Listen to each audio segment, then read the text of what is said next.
Rudransh education YouTube channel पर आपका पुनः स्वागत है। एक नए सिद्धांत के साथ मैं पुनः उपस्थित हुआ हूँ। पियाजे का सिद्धांत। पियाजे का सिद्धांत जो है वो C TET, UP TET, super TET हर जगह इसकी अपनी महत्ता है और उसकी महत्ता को देखते हुए मैं आपके सामने इसका वीडियो उपस्थित कर रहा हूँ। आपको ज़रूर पसंद आएगा। चलिए आइए शुरू करते हैं। पियाजे ने संज्ञानात्मक विकास को मुख्य रूप से 4 कालों में विभाजित किया है।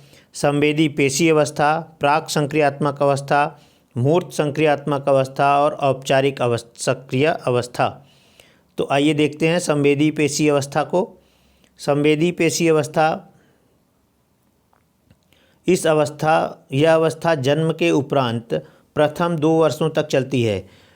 0 से 2 वर्ष, ध्यान रखिएगा, 0 से 2 वर्ष, ठीक है। 0 से 2 वर्ष तक की अवस्था चलती है। इस अवस्था के बच्चे अपनी इंद्रियों द्वारा प्राथमिक अनुभव प्राप्त करते हैं। तो महत्वपूर्ण विशेषता इसकी क्या है कि अपनी इंद्रियों द्वारा प्राथमिक अनुभव प्राप्त करते हैं और इस अवस्था को पियाजे ने 6 उप अवस्थाओं में बांटा है। पहली अवस्था सहज क्रियाओं की अवस्था। यह अवस्था जन्म से 30 दिन तक की होती है। इसमें शिशु केवल सहज क्रियाएं करता है। इनमें वस्तु को लेकर चूसने की क्रिया सबसे प्रबल होती है।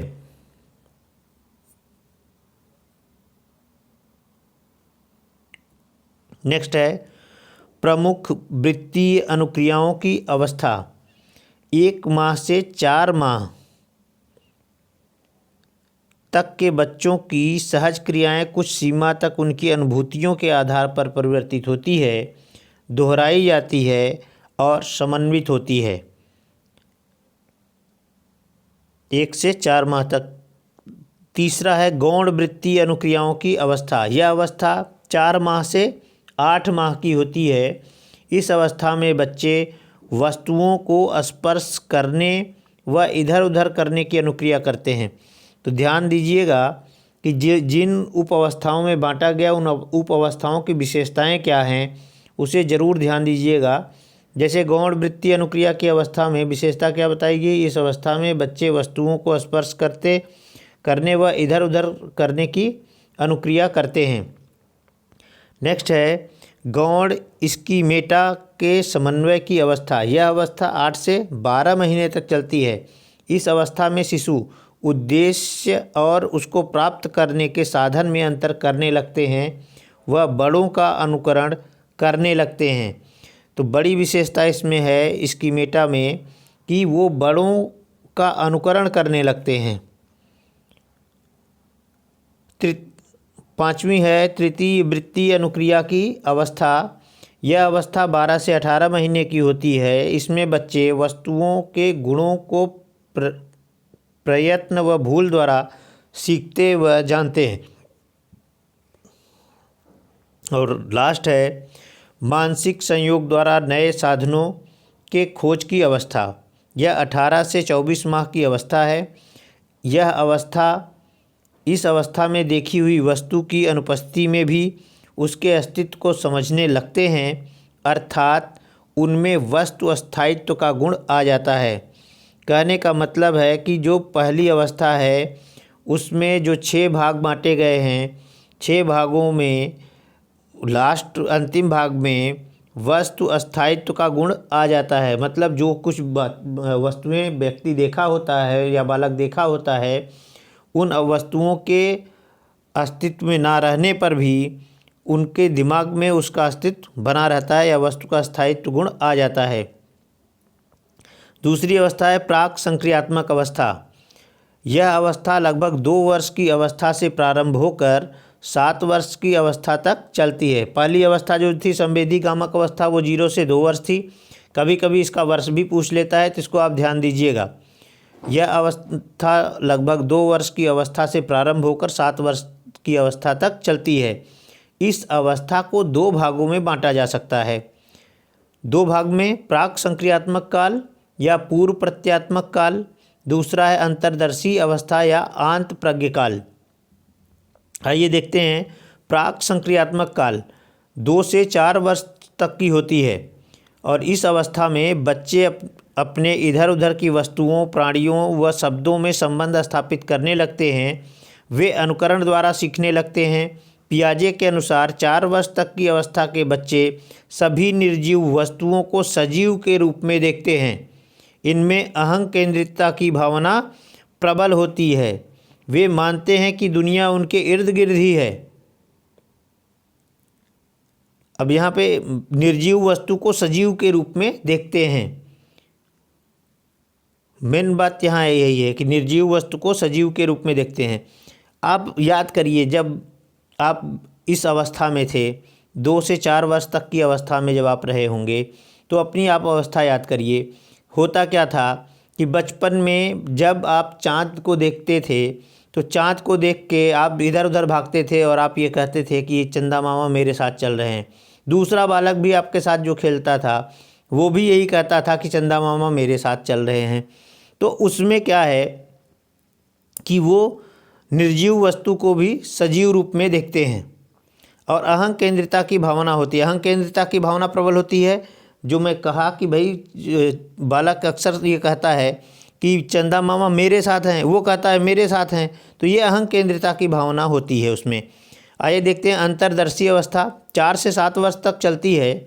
इस अवस्था में बालक भाषा सीखने लगता है, चिंतन व तर्क करने लगता है, परंतु उसके तर्क व चिंतन में कोई क्रमबद्धता नहीं होती है।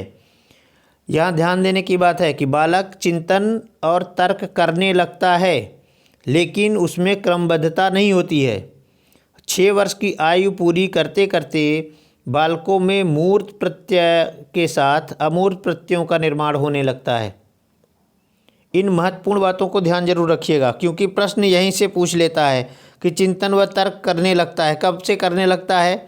तो आप ये ध्यान दीजिए कि दूसरी अवस्था जो है उसमें बालक क्या कर रहा है, चिंतन और तर्क। जो प्राक संक्रियात्मक अवस्था है उसमें बालक चिंतन और तर्क करने लगता है।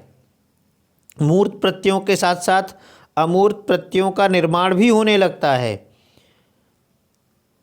लेकिन स्टार्टिंग स्टेज में है, यहाँ पे क्रमबद्धता नहीं होती है। बस ये ध्यान रखिए। अगर कहा जाए चिंतन और तर्क कब से प्रारंभ हो जाता है तो आपको ये ध्यान रखना है कि दूसरी अवस्था में ऐसा होने लगता है।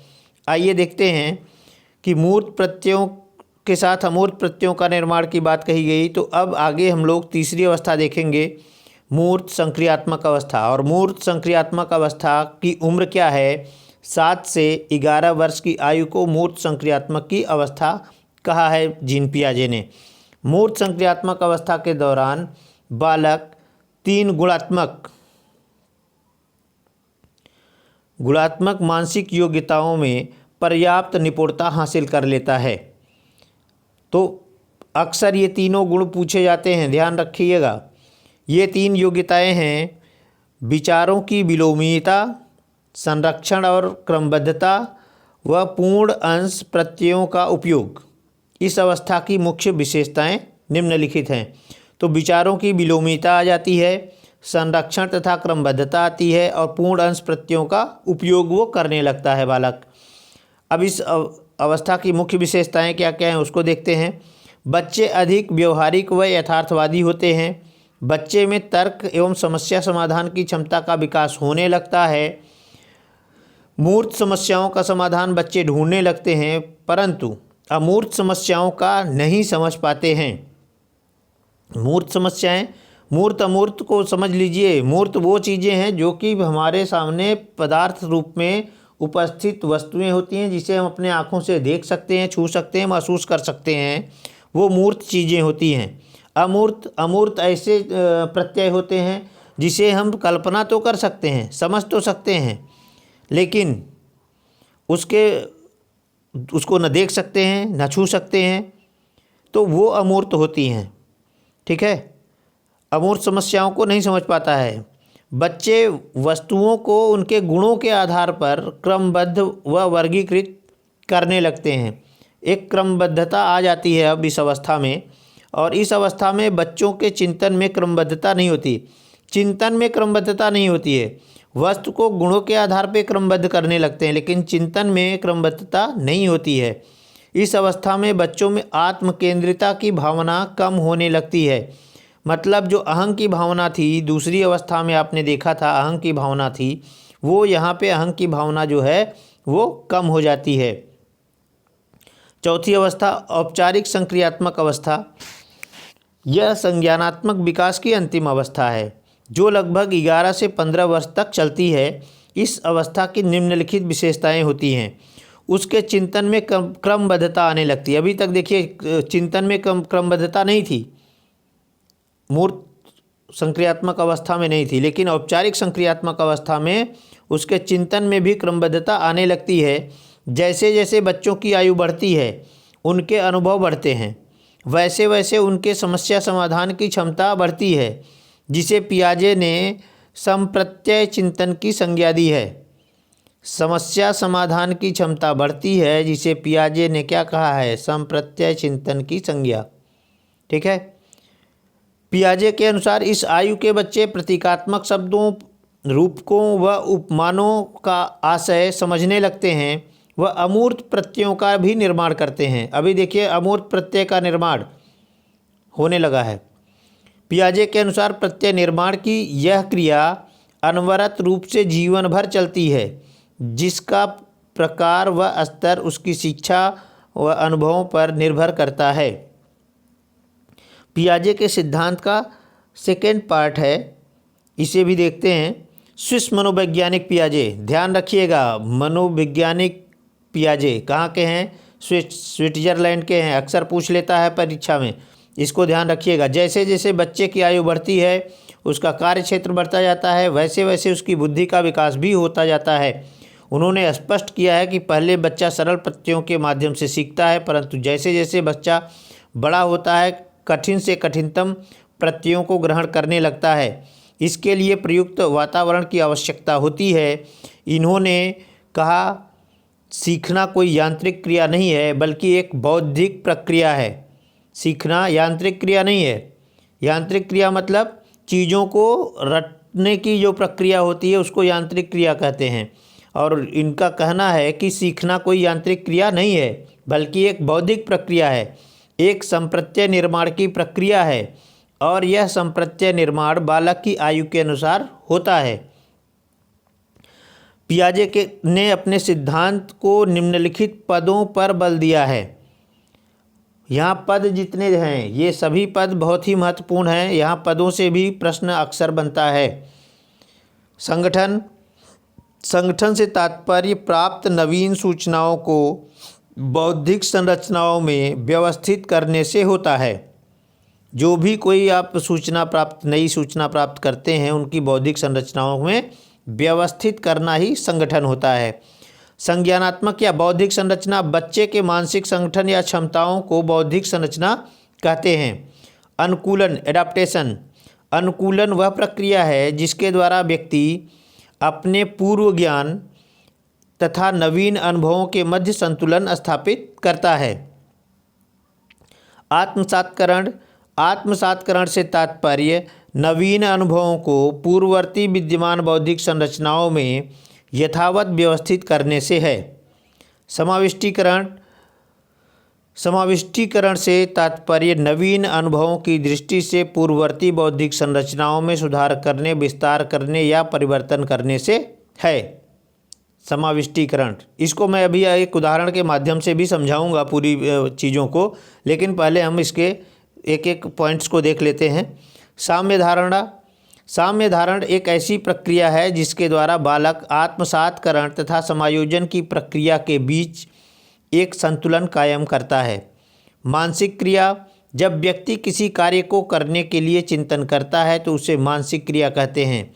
स्कीमा, स्कीमा बहुत बार परीक्षाओं में पूछा गया है, इसलिए ध्यान रखिएगा कि स्कीमा कहते किसको हैं। स्कीमा एक प्रकार का सूचनाओं या अनुभवों का ढांचा होता है। व्यक्ति किसी वस्तु या विचार के प्रति इसी ढांचे के अनुसार प्रतिक्रिया करता है। स्कीमा एक प्रकार का सूचनाओं अनुभवों का ढांचा होता है और व्यक्ति किसी वस्तु या विचार के प्रति इसी ढांचे के अनुसार प्रतिक्रिया करता है। तो जो अनुभव या ढांचा होता है उसके अनुसार प्रतिक्रिया करता है, वही क्या होता है, स्कीमा होता है। स्कीमा टेट की परीक्षा, सुपर टेट की परीक्षा और सी टेट, पिछले वाले सी टेट में स्कीमा पूछा है, ध्यान रखिएगा। स्कीम्स, किसी काम को करने के लिए हमारे पास विभिन्न प्रकार के तथ्य होते हैं, उसे स्कीम्स कहते हैं।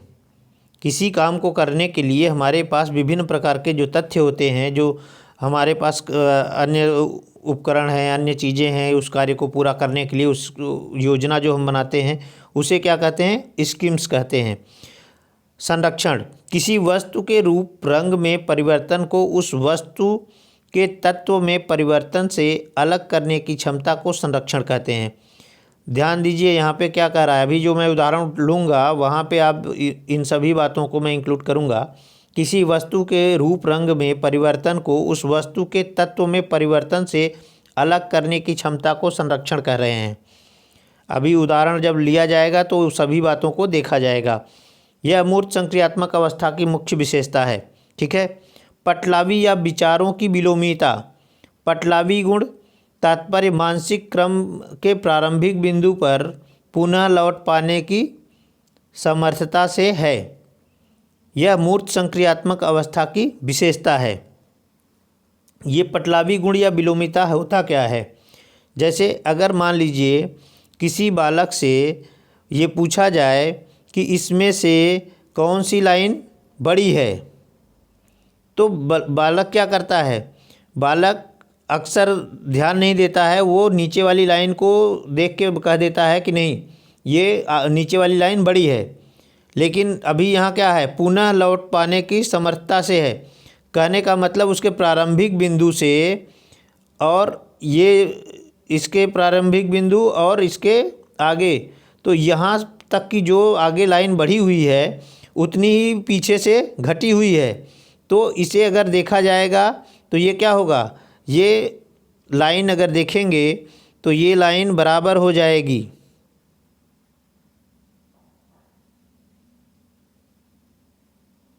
बात समझ रहे हैं, यही है विलोमिता, पटलावी गुण।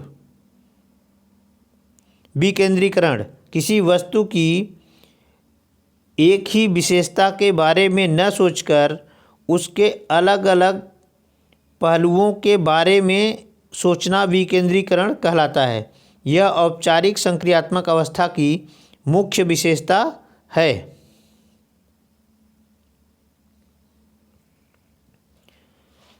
आइए उदाहरण लेते हैं, पहले इस मैटर को पूरी तरह से समझते हैं। जीन पियाजे ने किस तरह से इस बात को समझाया है, या जीन पियाजे के जो भी बातें हैं, जितने पद इन्होंने दिखाए हैं, उन पदों को किस तरह से एक उदाहरण से समझ सकते हैं। जब भी एक छोटा सा बच्चा पहली बार बिल्ली को देखता है तो वो क्या देखता है, बिल्ली के पास क्या है, मुंह है, नाक है, दो कान है, दो आँखें हैं और चार पैर है, एक पूँछ है, और बिल्ली का कलर कैसा है, भूरा है। तो अब वो क्या किया, एक संगठन बना लिया। सूचनाओं का बौद्धिक संरचनाओं में व्यवस्थित करने से होता है, संगठन बनाया वो। अब उसने ये जो कुछ भी देखा उसका एक संगठन बनाया। बौद्धिक संरचना क्या तैयार हुआ, बच्चे के मानसिक संगठन या क्षमताओं बौद्धिक एक संरचना कहते हैं। तो बौद्धिक संरचना तैयार हो गया, बिल्ली को उसने देखा है और बिल्ली की संरचना उसने अपने मन में तैयार कर लिया, या अपने उसकी जो रूपरेखा उसने देखा, उसके अंदर जो मानसिक क्षमता है, मानसिक संगठन है, उसके अकॉर्डिंग में वो उसकी संरचना बना लेता है, तो उसे बौद्धिक संरचना कहते हैं। ठीक है। अभी क्या हो रहा है, अनुकूलन के अंतर्गत वह प्रक्रिया जिसके द्वारा व्यक्ति अपने पूर्व ज्ञान और नवीन अनुभव, अब यहाँ पूर्व ज्ञान और नवीन अनुभव के साथ अनुकूलन की बात कर रहे हैं, संतुलन स्थापित करने की बात कर रहे हैं। अभी बच्चा क्या देखा है, अभी बच्चे ने बिल्ली को देखा था और बिल्ली के पूरी संरचना को उसने समझा था, उसकी बौद्धिक संरचना का निर्माण अपने दिमाग में वो कर लिया था। लेकिन अभी अनुकूलन की ज़रूरत क्यों पड़ रही है, क्योंकि पूर्व ज्ञान क्या है, पूर्व ज्ञान मतलब बिल्ली का ज्ञान। नवीन अनुभव, नवीन अनुभव में क्या होता है कि वही बच्चा जब एक कुत्ते को देखता है तो वो क्या पाता है कि उसके भी मुंह है, नाक है, कान है, 2 आँखें हैं, 4 पैर है और पूँछ है। चीज़ें वही करीब करीब दिखती हैं, लेकिन अब अनुकूलन करना है उसको कि वो कुत्ता है, ये बिल्ली है। तो पूर्व ज्ञान से वो जोड़ता है और नवीन अनुभव लेता है। नवीन अनुभव में क्या होता है, बिल्ली क्या बोलती है, म्याऊं बोलती है, कुत्ता क्या बोलता है, भौं भौं भौं करता है। तो अब नवीन अनुभव क्या हुआ कि कुत्ता अलग है और बिल्ली अलग है, तो वो उसके बीच में संतुलन स्थापित करता है। चलिए, संतुलन स्थापित करेगा तो फिर आत्मसात्करण कैसे करेगा कि कुत्ता कौन है, बिल्ली कौन है। तो आत्मसात्करण से तात्पर्य नवीन अनुभवों को पूर्ववर्ती विद्यमान बौद्धिक संरचनाओं में यथावत व्यवस्थित करने से है। अब आत्मसात्करण में क्या है कि उसको उसी तरह से व्यवस्थित करने की बात हो रही है। तो आत्मसात्करण में मतलब आप वो 2 प्रत्ययों को देखा, एक तो कुत्ते को और पहले तो बिल्ली को, दूसरा कुत्ते को। तो कुत्ते का प्रत्यय अलग तैयार करना है, आत्मसात्करण करना है उसको, और बिल्ली के प्रत्यय को अलग आत्मसात्करण करना है। अभी समाविष्टीकरण से तात्पर्य नवीन अनुभवों की दृष्टि से पूर्ववर्ती बौद्धिक संरचनाओं में सुधार करने, विस्तार करने या परिवर्तन करने से है। समाविष्टीकरण में क्या हो रहा है कि बच्चा जब तक पहले जो संरचना देखा था, बिल्ली की संरचना देखा था, और बिल्ली की संरचना के हिसाब से ही बच्चा हर उस तरह की के पशु या जानवर को बिल्ली ही बोलता था। लेकिन जब उसको वो अनुकूलन करता है, आत्मसात्करण करता है, उसके बाद जब समाविष्टीकरण करता है, अपने बौद्धिक संरचनाओं में परिवर्तन या सुधार करता है, तो अब बौद्धिक संरचनाएं कितनी हो गई, 2 संरचनाएं हो गई। 2 संरचनाएं कैसे हो गई, कुत्ता की बौद्धिक संरचना अलग और बिल्ली की बौद्धिक संरचना अलग। साम्य धारण एक ऐसी प्रक्रिया है जिसके द्वारा बालक आत्मसात्करण तथा समायोजन की प्रक्रियाओं के बीच एक संतुलन कायम करता है। तो आत्मसात्करण और समायोजन, तो अभी क्या है कि जब कुत्ता और बिल्ली के प्रत्यय, दोनों प्रत्यय में जब वो तुलनात्मक दृष्टिकोण से अध्ययन करता है, एक संतुलन बनाता है कि 4 पैर, 1 पूँछ, 2 आँख, 2 कान, 2 नाक, 1 मुँह, तो वो सभी चीज़ों को साम्य धारणा में ले जाता है, आत्मसात करता है, और उसके बाद एक समायोजन की प्रक्रिया के बीच में उसको संतुलित रूप से कायम करता है। कायम क्या करता है कि उसका अंतर क्लियर करता है कि भाई बिल्ली जो होती है वो म्याऊं करती है और कुत्ता जो है भौंकता है। अब मानसिक क्रिया, जब व्यक्ति किसी कार्य को करने के लिए चिंतन करता है तो उसे मानसिक क्रिया कहते हैं। स्कीमा एक प्रकार का सूचनाओं या अनुभवों का ढांचा होता है। सूचना या अनुभव, जैसे बिल्ली ने क्या बालक पहले बिल्ली को देखता है, बिल्ली से संबंधित सूचना को अपने अनुभव का एक ढांचा बना लेता है और किसी वस्तु या विचार के प्रति इसी ढांचे के अनुसार प्रतिक्रिया करता है। तो जब वो बच्चा कुत्ते को देखता है तो वो भी क्या करता है, पूर्व का जो ढांचा होता है उसी के अकॉर्डिंग बोल देता है, उसको कुत्ते को भी वो बिल्ली ही बोल देता है। स्कीम्स में क्या होता है, किसी काम को करने के लिए हमारे पास विभिन्न प्रकार के तथ्य होते हैं, उसे स्कीम्स कहते हैं। तथ्य में क्या था कि भाई 4 पैर है बिल्ली के भी, 4 पैर कुत्ते के भी है, 2 कान है उसके भी, 2 कान इसके भी है। तो उन तथ्यों के आधार पे, उन स्कीम्स के आधार पे वो बच्चा बोल पाता है या कोई कार्य कर पाता है। संरक्षण की बात कहें, किसी वस्तु के रूप रंग में परिवर्तन को उस वस्तु के तत्व में परिवर्तन से अलग करने की क्षमता को संरक्षण कहते हैं। अब जरूरी नहीं है कि कुत्ता भी भूरा हो, कुत्ते का कलर दूसरा भी हो सकता है, काला भी हो सकता है, सफ़ेद कुत्ता हो सकता है, भूरा कुत्ता हो सकता है, और बिल्ली का भी कलर परिवर्तित दूसरी बिल्ली भी दिख सकती है। तो उस चीज़ को क्या करना है, उन रूप और रंग में परिवर्तन को उस वस्तु के तत्व में परिवर्तन से अलग अलग करने की क्षमता को संरक्षण कहते हैं। जब वो कुत्ता और बिल्ली के कलर को और उन चीज़ों को अलग करने की क्षमता उसमें डेवलप हो जाती है तो उसे संरक्षण कहते हैं। पटलावी गुण आपको समझाया ही गया है। पटलावी गुण क्या होता है कि प्रारंभिक बिंदु से मतलब मानसिक क्रम के प्रारंभिक बिंदु पर पुनः लौट पाने की सामर्थ्य है, इसे पटलावी गुण कहते हैं। विकेंद्रीकरण, किसी वस्तु की एक ही विशेषता के बारे में न सोचकर उसके अलग अलग पहलुओं के बारे में सोचना विकेंद्रीकरण कहलाता है। विकेंद्रीकरण मतलब अलग से सोचने की बात कही जा रही है। किसी वस्तु की एक ही विशेषता के बारे में न सोचकर अलग अलग विशेषताएं क्या क्या हो सकती हैं। तो अलग अलग जब विशेषता को देखता है बालक, तो देखता है कि बिल्ली जो है, चीज़ें तो करीब करीब उसको सिमिलर दिखती हैं, लेकिन जब वो रंग देखता है तो रंग में डिफरेंट कर पाता है, और जब बिल्ली म्याऊं करती है और कुत्ता भौंकता है तो उसमें दोनों में अंतर वो कर पाता है। तो ये जीन पियाजे का सिद्धांत है। जीन पियाजे के सिद्धांत से संबंधित जितने भी प्रश्न बनाए गए हैं, इसे हम अगले वीडियो में ज़रूर बनाएंगे। आप लोग इस वीडियो को ज़्यादा से ज़्यादा शेयर करिए अपने मित्रों के पास, जिससे वो जीन पियाजे से संबंधित सिद्धांत को समझ सकें, क्योंकि यहाँ से हमेशा 2 प्रश्न बनता रहता है सीटेट में, और ये सिद्धांत जो है महत्वपूर्ण है, बीएड के लिए भी महत्वपूर्ण है। बीएड की परीक्षा में अक्सर इस सिद्धांत को पूछ लिया जाता है, जिनके सिलेबस में ये रहता है। ये ज़रूरी नहीं कि हर यूनिवर्सिटी के सिलेबस में हो।